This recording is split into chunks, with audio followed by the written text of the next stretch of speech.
Hi guys, welcome back to my channel. Perpetual here. If you're new, you're warmly welcome. And thank you so much for joining me today as we make some fufu, such a classic meal for Sunday after church, just like the day that I filmed this video. So guys, come along and let's get started. So guys, typically Sundays after church, we spend it at my in-laws, and a lot of times after church, the go-to meal is fufu, and today we are having it with some Ebunuebunu or spinach or kontomire soup, green soup, whatever you call it. Yeah, we're making some today, and typically what we do is a huge, guys, when I say a huge portion, I mean it. We're feeding about 15 people every Sunday after church, if not actually more than that, probably about 20 people. But yeah, so what ends up happening when we're making fufu is we do it two ways. We do the typical traditional pounding, and we also use the fufu machine. And today I'm showing both. So what we're doing right now is just prepping our cassava, and then we're gonna move on to our plantain. That's the two that we're using today. Now guys, let me know in the comment section how many of you eat fufu on Sundays, especially after church. I actually do not eat fufu, but again, almost every Sunday at my in-laws, fufu is on the menu. So yeah, let me know. So guys, after we are done with the cassava, we're gonna take it to the tap and give it a really good wash. We actually wash it about twice or 3 times, and then we're going to get it into a huge pot. And today we're using a daseng or dadeseng, however you pronounce it. It's huge and it takes the amount of food that we need to make.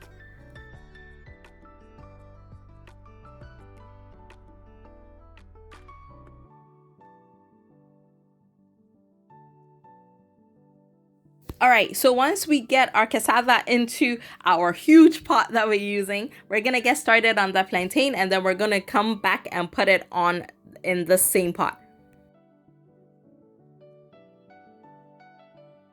So I think, at least in my opinion, I think the most common combination for fufu is plantain and cassava. But of course, there's yam fufu, there's cocoa yam. Some people do just plantain. Again, I think it has more to do with where you're from and also personal preference.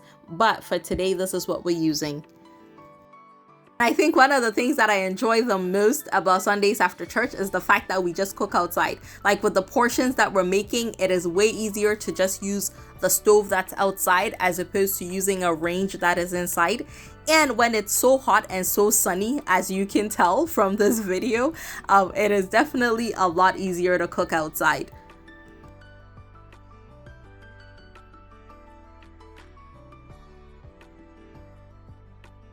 So guys, when we're done with the plantain, we're going to get it into the pot that has the cassava, and we're just breaking it apart. So we're putting it in about 3 pieces.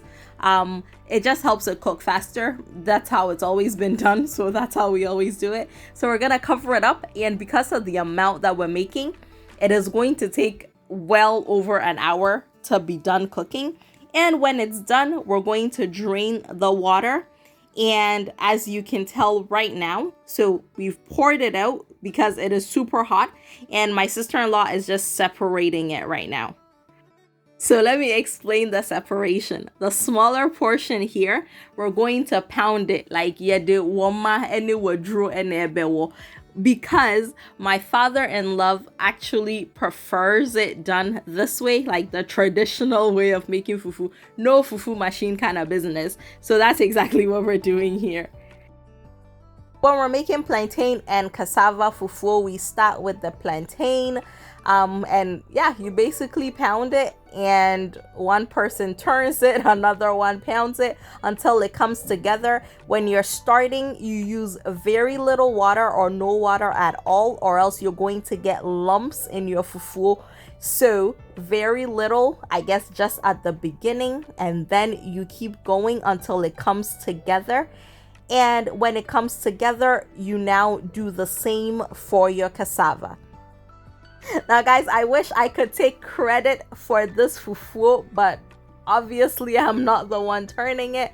All I did was get the banche and bodie, or the cassava and plantain, together with my sister-in-law, and that's about where my work ended. The rest was just me filming it. And yes, I know how to do it. The part that I hate actually is when you're done and you're forming it. I find that when I do it, it doesn't look as nice or as neat as I would like it. But yeah, it is what it is. I actually do know how to make it. So guys, like I mentioned earlier, if you have noticed now, she's adding more water to the fufu as she's making it. And yeah, so you want to wait until it comes together and forms a bit of a ball before you start adding more water to it, again, to avoid getting lumps in it. And what ends up happening once it comes together, we're going to set it aside and then start with the cassava. Because we're going to be mixing the two, you do not want either of them getting too soft at the beginning, so that when you bring it together, it forms nicely. So at this point, we're starting with the cassava, and when it comes to cassava, when you're about to pound it, you remove the midsection from it, like you just saw her do.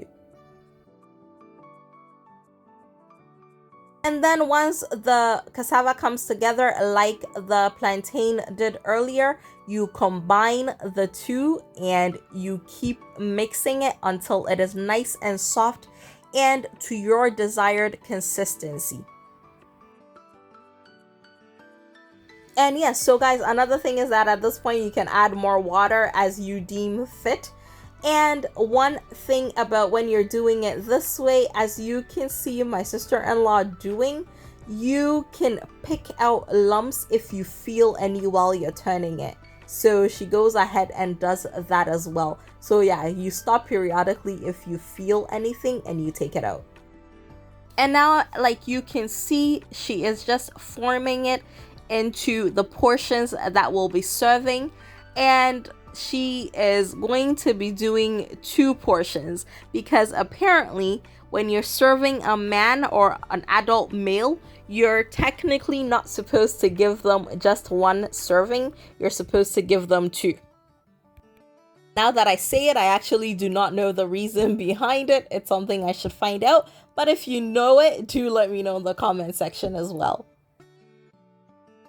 And since this one is so physically intensive, especially for the person pounding it, when we're making a really large portion for the whole house, we do use a fufu machine, and that is what we're going to get started on right now. So a way bigger portion that we're working on here, and then we're going to get it into the machine.